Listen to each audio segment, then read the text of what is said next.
সিরাজগঞ্জে আবারও দ্রুত বাড়ছে যমুনা নদীর পানি। সেপ্টেম্বরের শেষ ভাগে হঠাৎ পানির স্তর বৃদ্ধিতে শঙ্কায় পড়েছেন চরাঞ্চলের কৃষকেরা। বিশেষ করে আগাম শীতকালীন সবজি আবাদ শুরু করা কৃষকেরা এখন দুশ্চিন্তায় ভুগছেন। পানি উন্নয়ন বোর্ড জানায়, উজান থেকে পাহাড়ি ঢল ও ভারী বর্ষণের কারণে যমুনার পানি বৃদ্ধি পাচ্ছে। সিরাজগঞ্জ হার্ট পয়েন্টে পানির উচ্চতা রেকর্ড করা হয়েছে 12.13 মিটার, যা গত 24 ঘন্টায় বেড়েছে 15 সেন্টিমিটার।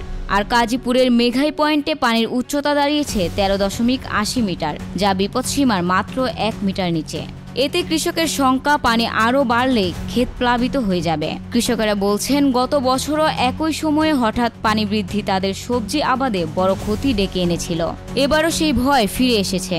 পানির সঙ্গে ভাঙনের আতঙ্কও জেগেছে নদীর পাড়ের মানুষের মনে। সিরাজগঞ্জ সদর, কাজীপুর, চৌহালি ও শাহজাদপুরে ইতিমধ্যে ভাঙন শুরু হয়েছে। অনেক পরিবার ঘরবাড়ি হারিয়ে অন্যত্র সরে যেতে বাধ্য হচ্ছেন।